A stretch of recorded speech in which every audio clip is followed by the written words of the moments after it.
요나의 교훈. 하나님의 말씀은 요나 3장 10절입니다. 하나님이 그들이 행한 것, 곧 그 악한 길에서 돌이켜 떠난 것을 보시고 하나님이 뜻을 돌이키사 그들에게 내리리라고 말씀하신 재앙을 내리지 아니하시니라. 이 시간에는 요나의 교훈이라는 제목으로 말씀을 묵상하겠습니다. 요나의 말씀 선포는 놀라운 결과를 가져왔습니다. 이방인의 도성 니느웨가 하나님의 긍휼과 자비를 받고 재앙에서 벗어난 것입니다. 이것이 하나님께서 원하시는 모습이었습니다. 그러나 요나의 반응은 전혀 달랐습니다. 적대국인 아수르의 발전은 이스라엘에게 위험이 된다는 생각이 요나를 억누르고 있었던 것입니다. 큰 도성이 구원을 받는 것을 보고 오히려 불평하고 분을 내는 것은 편협한 인간의 단면을 보여줍니다. 하나님의 넓으신 사랑의 표현을 이해하지 못하는 것입니다. 사역의 결과로서 멸망과 저주의 대상이었던 니느웨가 하나님의 긍휼을 받게 되어 기뻐하며 즐거워해야 할 요나는 오히려 하나님을 향해서 분을 내었습니다. 자기의 민족이 당할지도 모르는 어려움이 걱정이 되어 니느웨가 구원받았다는 것에 대해 항의를 하고 있는 것입니다. 자기 민족을 사랑하는 요나의 마음을 이해하지 못하는 것은 아니지만 그렇다고 다른 민족이 항상 저주와 멸망을 받아야 하는 것은 아닙니다. 즉 하나님의 자비와 긍휼을 선포하는 선지자로서의 사명을 잊지 말아야 했던 것입니다. 하나님의 선지자는 하나님의 뜻을 전하는 자임을 명심해야 합니다. 요나는 자신이 선포한 대로 니느웨의 결말이 이루어지기를 바라는 마음으로 성에서 나가서 초막을 짓고 기다립니다. 혹시 잘못된 일이 있다면 니느웨는 재앙을 면치 못할 것이라는 기대에서 바라보고 있는 것입니다. 자신의 생명보다는 자기 민족의 미래를 생각했던 그였기에 40일이 지나면 성이 무너져 내릴지 모른다는 작은 희망을 가지고 기다렸던 것입니다. 그러나 그가 원하는 일은 일어나지 않았습니다. 하나님은 요나의 분에 대해서 잘못을 지적하셨습니다. 그러나 요나의 반응은 이방의 구원으로 인해서 하나님의 선민인 이스라엘이 어려움에 빠지게 될지도 모르는데 어떻게 이것을 기뻐할 수 있느냐는 것이었습니다. 그래서 하나님께서는 박넝쿨을 준비하셔서 요나에게 교훈을 주십니다. 요나의 반응에 하나님은 다시 참으시고 기회를 주시는 것입니다. 요나는 자신도 잘못을 저질렀으며 하나님의 긍휼로 인해서 다시 살고 있다는 것을 잊어버린 것입니다. 하나님의 긍휼은 이렇게 인간의 어리석음에도 불구하고 지속적으로 임하고 계십니다. 요나는 하나님의 뜻대로 이루어진 일에 대해서 자기의 걱정과 생각을 앞세워 불평과 불만을 터뜨립니다. 하나님의 선하시고 긍휼하심에 대해서 불만을 표시하는 것입니다. 박넝쿨을 아끼고 그 말라 죽음에 대해서 아쉬워하는 요나의 모습 속에서 인간의 완악함이 여러 모양으로 표현된다는 것을 발견할 수 있습니다. 자기의 이익과 배치된다는 이유로 수십만의 생명이 멸망할 것을 바라는 마음이 있다는 것입니다. 자기와의 이익 여부에 따라서 박넝쿨이 수십만의 생명보다 귀하게 여겨질 수 있다는 것입니다. 하나님이 요나에게 말씀하시는 것은 인간 영혼은 이스라엘이나 이방인이나 다 같이 중요한 것이며 하나님의 동일한 사랑의 대상이라는 것입니다. 요나가 인식하지 못한 것은 하나님의 마음입니다. 하나님의 말씀이 전달되는 것은 하나님의 마음을 알리기 위해서인데 요나는 말씀의 표면적인 뜻에만 국한하고 진정한 하나님의 마음에는 관심을 갖지 않았습니다. 하나님은 인간을 사랑하사 독생자까지 아끼지 않으시고 이 땅에 보내신 분입니다. 회개하며 돌아오는 자들에게 언제나 구원의 문을 열어놓고 계십니다. 하나님이 선포하시는 멸망과 저주의 말씀은 하나님을 믿지 않는 자들을 향한 하나님의 또 하나의 사랑의 표현입니다. 하나님을 떠났기 때문에 돌아오기를 바라는 마음에 경고를 하시는 것입니다. 경고를 들은 자들이 죄악의 자리에서 돌아오면 하나님은 다시금 사랑의 대상으로 삼으십니다. 결국 하나님은 인간을 구원하시려는 것이지 멸망당하기를 바라는 분이 아님을 알 수 있습니다. 하나님은 이스라엘뿐만 아니라 모든 인간에게 구원의 주님이 되십니다. 요나를 선택해서 부르신 것은 그로 하여금 하나님의 말씀을 전파하라는 것입니다. 요나는 자신의 생각이야 어떻든지 하나님께서 말씀하시는 것을 그대로 전하면 되는 것입니다. 또 그것이 요나의 사명입니다. 하나님의 부르심을 받은 자들은 요나의 일에서 중요한 교훈을 얻게 됩니다. 하나님이 말씀하시면 그대로 행해야 한다는 것입니다. 하나님의 사람이라면 하나님의 사랑을 본받아서 그 사랑을 모든 사람들에게 전해야 합니다. 요나의 분노는 그 나름대로 이해할 수 있는 점이 있습니다. 그러나 요나의 생각은 너무나 좁은 생각입니다. 하나님의 마음은 편협되지 않습니다. 인간의 죄악된 모습을 발견하시면서도 그들에게 계속해서 기회를 주시는 분입니다. 불쌍히 여기시는 것은 재앙을 선포하시지만 그들이 회개하고 돌아올 때는 언제나 용서하시는 것을 보아 알 수 있습니다. 인간의 작은 생각으로 하나님의 넓은 마음을 알 수는 없지만 우리들은 언제나 하나님께서 무엇을 원하시는가를 알기 위해 노력해야 합니다. 또한 인간의 좁은 생각으로 하나님의 크신 뜻을 평가해서는 안 됩니다. 우리가 알아야 할 것은 하나님은 우리를 사랑하시며 나아가 하나님께 돌아오는 모든 자들을 사랑하신다는 것입니다. 하나님께서 니느웨 백성들의 회개를 보고 뜻을 돌이키자 요나의 마음이 부글부글 끓었던 것은 인본주의적이고 자기중심적인 신앙이여 교만입니다. 교만한 사람은 하나님과 하나님의 뜻을 배척하고 자신의 생각과 뜻과 계획을 앞세우기 때문입니다. 자신과 친하고 좋은 사람이 예수를 믿어 구원받으면 좋지만 그렇지 않는 사람이 구원의 반열에 있어 싫다면 이것은 요나의 행동과 다를 바가 없습니다. 실제로 간증 중에 이와 비슷한 간증이 있습니다. 자신이 싫어하고 미워하는 사람이 하나님의 사랑을 받는다는 것에 충격을 받은 것입니다. 왜 하나님은 나와 그러한 사람을 똑같이 사랑할 수 있느냐는 것입니다. 일부 성도들 중에는 교회의 산적한 일과 세상에서 죽어가는 심령들을 구원하는 일이 자신과는 무관하다고 생각합니다. 거기에 곁들여 부정적인 시각을 가지고 자신은 아무것도 하지 않으면서 신실한 성도들이 애쓰고 실패하는 모습을 보면서 온갖 터무니없는 소문을 퍼뜨리는 이들도 있습니다. 예수님께서는 마지막 때에 이들에게 내가 너희를 도무지 알지 못하니 불법을 행하는 자들아 내게서 떠나가라고 하실 것입니다. 요나서 4장을 보면 성내다, 노하다라는 표현이 반복적으로 등장합니다. 하나님은 요나에게 물었습니다. 내가 이 박넝쿨로 인해 성냄이 어찌 합당하냐? 그러자 요나는 하나님께 쏘아붙였습니다. 내가 성내어 죽기까지 할지라도 합당하나이다. 우리가 여기에서 생각할 것은 요나를 위해 박넝쿨을 주신 하나님께서 박넝쿨을 벌레로 갉아먹게 하신 것처럼 하나님께서 우리를 위해 주신 사람이나 재물이나 명예나 즐거움 등을 어느 날 가져가셔서 공고케 된다 할지라도 우리는 인내할 수 있어야 하며 하나님께 성내지 말아야 한다는 것입니다. 만약 이러한 것들로 하나님을 향해 분노를 터뜨린다면 박넝쿨로 인해 성내는 요나와 다를 바 없습니다. 자신의 쉼터가 되어준 박넝쿨이 없어진다 할지라도 자신에게 편안함을 제공하던 부귀영화가 사라진다 할지라도 자신을 존귀케 해주었던 명예와 권세가 사라진다 할지라도 하나님 앞에서 겸손해야 합니다. 하나님을 가치 있게 여기는 사람은 편안함을 제공하던 것들이 사라져도 분노하지 않을 것입니다. 하지만 세속적인 것들을 귀중하게 여긴 사람은 분노하게 될 것입니다. 우리는 하나님 한 분으로 만족하는 삶을 살아야 합니다. 처음 예수를 믿을 때에는 세속적인 이유와 조건들이 있을 수 있습니다. 그러나 시간이 흐른 후에도 세속적인 이유와 조건들로 신앙생활을 하고 봉사를 한다면 바람직하지 않습니다. 마음속에 있는 불순물은 끊임없는 순화 과정을 통해 사라지고 하나님을 향한 순수한 사랑만 남아야 합니다. 우리는 분노할 때 분노의 원인이 외부에 있다고 생각합니다. 다른 사람이 또는 하나님이 나에게 잘못했기 때문에 화를 낸다고 생각하는 것입니다. 요나도 이런 확신에 차 있었습니다. 40일 후에 멸망하리라는 약속을 하나님이 지키지 않았다고 생각했기에 하나님과 다투었던 것입니다. 그러나 실제로는 요나의 마음속에 니느웨를 향한 미움과 니느웨가 멸망당하지 않음으로써 선지자로서의 자신의 체면이 구겨진 것에 대한 분노가 있었을 것입니다.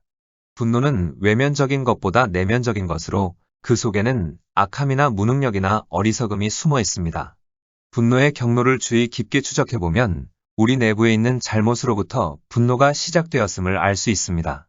그릇된 정보, 부적절한 이해, 미움, 시기, 질투, 자존심 등의 성숙하지 못한 마음이 원인일 때가 많은 것입니다. 이러한 사실을 인정하고 받아들이면 하나님이나 다른 사람과의 다툼에서 벗어나 성숙하고 소명에 합당한 상태에 이르게 되는데 현실은 그렇지 못할 때가 더 많습니다. 요나의 행동을 통해 드러나는 것은 유아기적인 생각과 성숙하지 못한 소명입니다. 요나의 잘못은 머리에 있는 것이 아니라 가슴에 있었습니다. 요나의 분노에 불을 지른 것은 신학적인 오류가 아니라 영적인 결핍이었습니다. 요나서 4장 2절을 보면 주께서는 은혜로우시며 자비로우시며 노하기를 더디하시며 이내가 크시사 뜻을 돌이켜 재앙을 내리지 아니하시는 하나님이신 줄을 내가 알았음이니이다 라고 했습니다. 이 고백을 보면 요나는 경험적으로 은혜의 교리를 제대로 알고 있었습니다. 하지만 하나님의 방법에 미숙했습니다. 복음 전파의 소명에는 초보였고 그때까지도 자신이 행하는 사역의 상황을 제대로 알지 못하고 있었던 것입니다. 창조성, 즉 복음의 창조성이 왕성하게 활동하는 광대한 지역에 서 있었습니다. 니느웨가 멸망하리라는 예측이 빗나가고 복음으로 인해 니느웨는 구원을 받은 것입니다.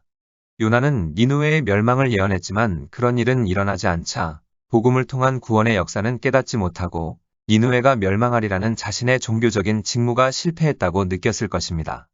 니느웨를 향한 미움과 선지자로서의 역량이 도마 위에 오르자 하나님을 비난한 것입니다. 요나는 자신이 전한 회개하라는 메시지를 통해 니느웨 모든 백성과 가축들이 구원을 받음으로 말미암아 자신의 영적인 소명이 기하급수적으로 확장되었다는 사실을 깨닫지 못했습니다.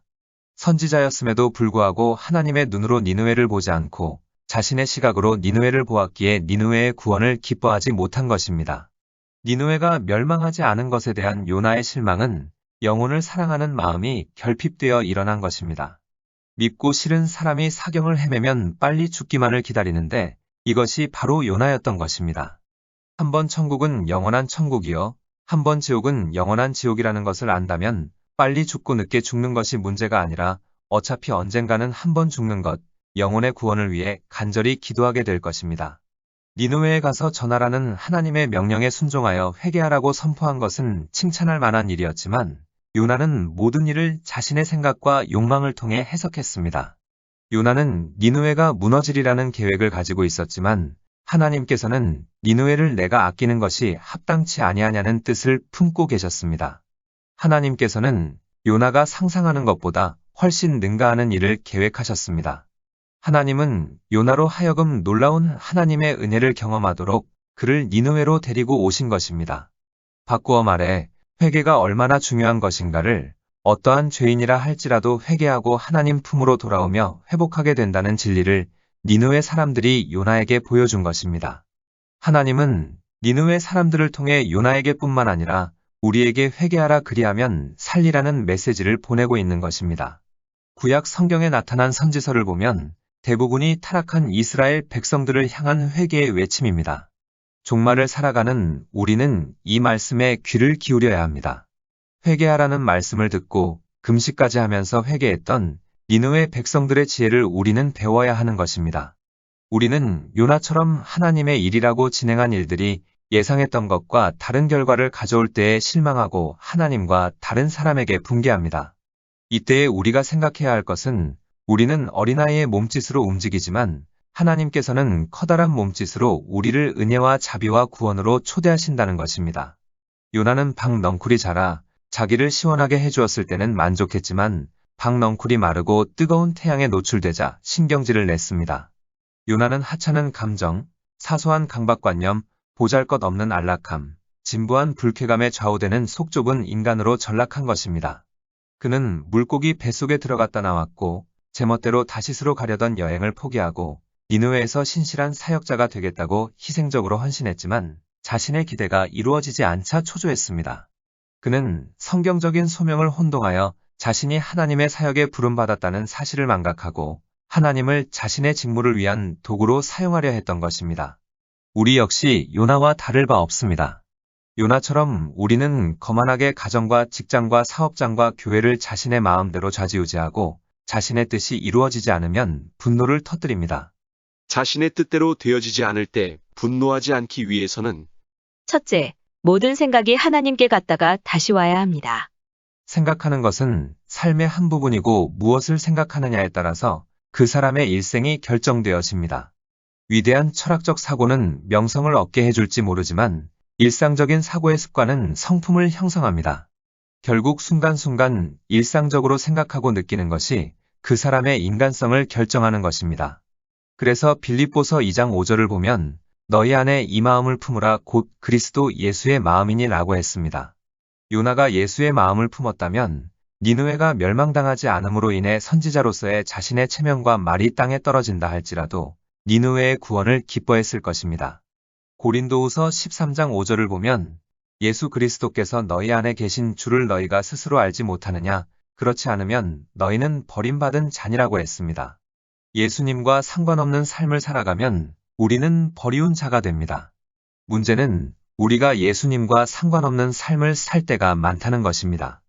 그러므로 우리의 생각은 매일 성경적인 생각으로 쇄신되어야 합니다. 겸손한 사람은 그리스도의 생각을 소유하고 있기 때문에 외부 세계에 대한 반응이 그리스도의 반응과 동일하게 됩니다. 다시 말해, 사람과 사물을 바라볼 때 하나님의 시각으로 바라보고 하나님의 생각으로 생각한다는 것입니다. 그러나 이러한 과정이 저절로 이루어지는 것은 아닙니다. 우리가 하나님처럼 생각하기 위해서는 하나님을 늘 생각해야 합니다. 프랑소와 마라발은 이렇게 말했습니다. 하나님은 오직 나밖에 없는 것처럼 언제나 나를 생각하신다. 그러므로 내가 나에게 하나님밖에 없는 것처럼 언제나 하나님만을 생각할 때 비로소 나는 하나님의 은혜에 겨우 보답하는 것이다. 우리를 둘러싸고 있는 사람과 사물에 대해서 생각할 때 하나님의 입장에서 생각해야 실수를 덜하게 됩니다. 그러기 위해서는 신중함과 과묵함이 필요합니다. 성숙한 그리스도인은 어떤 것에 대해서도 직접적으로 생각하지 않습니다. 모든 생각은 먼저 하나님께 갔다가 하나님에게서 다시 오는 것입니다. 이 말을 깊이 생각해야 합니다. 이것이 이루어질 때 우리는 다양한 환경에서 육적인 반응 대신 영적인 반응을 하게 되고 자신의 방법, 경험, 생각이 아닌 하나님의 방법으로 생각하고 말하고 행동하게 됩니다. 이렇게 되기 위해서는 일상생활 속에서 모든 것을 기도로 승화시켜야 합니다. 야곱의 사닥다리에 나타난 천사들이 오르락 내리락 한 것처럼 우리의 모든 생각이 하나님께 오르락 내리락 해야 하는 것입니다. 자신의 뜻대로 되어지지 않을 때 분노하지 않기 위해서는 둘째, 하나님을 아는 일에 충분한 시간을 투자해야 합니다. 시대와 다양한 교리적 강조점을 초월하여 대부분의 그리스도인이 동의하는 한 가지가 있습니다. 그것은 진지한 열망을 가진 그리스도인은 하나님을 자주 그리고 오랜 시간 묵상한다는 것입니다. 현재 자신의 영적 체험의 수준을 넘어서기를 원하는 그리스도인은 하나님을 올바른 방법으로 늘 묵상해야 합니다. 하나님을 깊이 묵상하려면 건전한 성경적, 신학적 지식을 가지고 있어야 합니다. 요나가 이방인까지도 구원하기 원하시는 하나님과 하나님의 뜻을 올바로 알았더라면 니느웨 백성의 구원을 기뻐했을 것입니다. 그러므로 우리는 하나님을 올바로 아는 일에 충분한 시간을 투자해야 합니다. 그럴 때에 영적 분별력을 소유할 수 있습니다. 그러기 위해서 기도의 영과 말씀의 영과 회개의 영을 부어주시고 성령의 충만함을 주시사 성령의 능력으로 사랑하고 순종하고 겸손하고 온유의 삶을 살게 해달라고 기도해야 합니다. 이러한 것들이 조화를 이루고 성령 안에서 깊이 사색할 때에 하나님의 뜻을 분별할 수 있고 하나님의 인도를 기대할 수 있습니다. 자신의 뜻대로 되어지지 않을 때 분노하지 않기 위해서는 셋째, 하나님의 일보다 하나님께 우선순위를 두어야 합니다. 그리스도인 중에는 잘못 이해된 활동주의 희생자가 있습니다. 일이 교회 안으로 들어와서 복음을 밀어냈기 때문입니다. 하나님의 일을 한다는 미명하에 하나님과의 관계는 망각해버리고 일에만 몰두하는 것입니다. 많은 일이나 많은 봉사를 하는 것도 중요하지만 초점을 하나님께 두지 않고 하나님과의 관계가 소원해지고 일에만 몰두한다면 그 신앙은 잘못된 것입니다. 그러므로 우리는 분주한 활동을 접고 침묵 속에서 하나님의 음성을 들어야 합니다. 또 일을 하더라도 하나님께 초점을 두고 있어야 합니다. 요나는 하나님의 일에만 열중했지 하나님을 우선순위에 두지는 않았기에 자신의 감정이 앞서버린 것입니다. 자신의 뜻대로 되어지지 않을 때 분노하지 않기 위해서는 넷째, 자신의 사역, 은사, 재능, 명예, 지위를 제단에 올려놓아야 합니다. 우리는 자신의 사역, 은사, 재능, 명예, 지위를 아브라함이 이삭을 제물로 드린 것처럼 제단 위에 올려놓고 각각의 제물에 대해 죽어야 합니다. 자신의 사역, 은사, 재능, 명예, 지위를 제단 위에 올려놓는다는 것은 이 모든 것이 내 소유가 아니라 하나님의 소유임을 인정한다는 것입니다. 이럴 때에 육체가 나를 다스리지 않게 됩니다.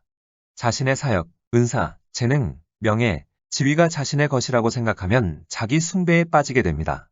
자기 숭배에 빠지는 사람은 하나님을 사랑하는 것이 아니라 하나님이 주신 것들을 사랑하게 됩니다. 하나님이 주신 것들이 우상이 되어버린 것입니다. 이것들이 우상이 되는 순간 우리는 하나님의 종이 아니라 자신이 하고 있는 사역의 종이 되고 맙니다. 우리가 사역의 종이 되면 하나님은 우리도 우리의 사역도 받지 않으십니다. 사역, 은사, 재능, 명예, 지위, 사명의 주체는 하나님이지 우리가 아니라는 것을 기억해야 합니다. 왜냐하면 이것들이 하나님으로부터 왔기 때문입니다. 이것을 망각하는 순간 자기 숭배에 빠지고 자신의 권위를 스스로 세우려고 합니다. 이렇게 되면 가정에서, 직장에서, 사업장에서, 교회에서 존경받기 원하고 섬김받기 원하다 보니 다른 사람에 대한 섭섭한 마음이 들어 자꾸만 분노를 표출하게 되는 것입니다. 사울 왕은 하나님이 주신 왕위를 지키려고 했다가 멸망당했고 다윗 왕은 하나님이 주신 왕위에는 관심이 없었고 오직 하나님만을 원했습니다. 그래서 다윗 왕이 위대한 것입니다. 권위는 내가 세우는 것이 아니라 내가 하나님과 올바른 관계에 있을 때 하나님께서 세워주신다는 것을 기억해야 합니다. 그러면 다른 사람이 나를 무시하든 말든 감정이 요동치지 않게 됩니다. 하나님이 나에게 주신 권위를 내가 세우지 않는 것과 하나님이 나에게 주신 권위를 다른 사람이 무시하는 것은 다른 것입니다. 사무엘 선지자는 어릴 때에 자신이 섬기고 있는 엘리 제사장과 그의 가문이 하나님께 버림받았다는 것을 하나님의 직접 계시로 알고 있었습니다. 그럼에도 사무엘은 엘리 제사장을 끝까지 섬겼고 그는 후에 위대한 이스라엘의 영적 지도자가 되었습니다. 다윗 왕 역시 사울 왕이 하나님께 버림받았다는 것을 알았지만 끝까지 사울 왕을 선대했고 훗날 이스라엘의 위대한 왕이 되고 하나님께 사랑받는 사람이 되었습니다. 우리는 사무엘 선지자와 다윗 왕의 이러한 모습을 통해 깊은 것을 깨달아야 합니다. 사무엘이나 다윗은 선지자나 왕의 자리를 탐하지 않고 오직 하나님만을 사랑했던 것입니다. 우리가 자신의 사역, 은사, 재능, 명예, 지위, 사명을 제단 위에 올려놓고 각각의 재물에 대해서 죽으면 그것으로 끝나버릴까요? 그렇지 않습니다. 하나님은 그것을 우리에게 다시금 돌려주십니다. 자기를 포기하고 사역, 은사, 재능, 명예, 지위, 사명을 하나님께 드리는 자에게 하나님은 영적인 세계를 열어주실 뿐만 아니라 그 빈 그릇에 하나님의 것으로 채워주십니다. 이것이 기름 부으심의 비밀입니다. 이럴 때에 우리 삶 속에 그리스도가 나타나는 것입니다. 요나는 니느웨에 관한 모든 주도권을 하나님께 맡기는 것이 아니라 자신이 가지려 했습니다. 그래서 자신의 뜻대로 되지 않자 불평불만이 쏟아져 나온 것입니다. 우리는 어떤 장소, 어떤 관계, 어떤 상황에서도 하나님이 주인이시며 하나님이 이끌어 가신다는 믿음을 가져야 합니다. 내가 하나님으로부터 무엇인가를 받아서 장소, 관계, 상황을 이끌어가는 것이 아니라 주인이신 하나님이 이끌어 가신다고 믿어야 하는 것입니다. 내가 하나님의 일을 하는 것이 아니라 나는 하나님이 이끌어 가시는 일의 일부분이 되어야 합니다. 그러기 위해서는 내 의도대로 이끌어 가려는 마음을 하나님께 온전히 드려야 합니다. 그러면 초연할 수 있습니다. 어떤 일에서든지 하나님의 일이 되도록 하기 위해서는 동시에 하나님의 역사를 목도하기 위해서는 자신의 주도권과 의사권을 기꺼이 포기하려는 결단과 모험을 가져야 합니다. 이러한 포기는 쉽게 할 수 있는 것도 있지만 경우에 따라서는 자신의 인생이 달린 문제일 수도 있습니다. 하나님에 대한 믿음과 하나님과의 친밀함은 자신을 포기하고 하나님께 기회를 드리고자 하는 모험과 동력을 통해서 깊어져 갑니다. 인생에 있어 우리의 관심사는 내가 성공하기 위해 하나님께 어떻게 순종해야 하는가가 아니라 내가 어떻게 순종해야 내 삶 속에 하나님이 나타날 수 있는가가 되어야 합니다. 나를 포기한 만큼 우리의 삶 속에 하나님이 나타납니다. 요나가 자신의 선지자의 직무에 대해서 죽었다면 니느웨 백성이 멸망당하든 당하지 않든 모든 것을 하나님의 뜻과 섭리에 맡기고 겸손히 기도만 했을 것입니다.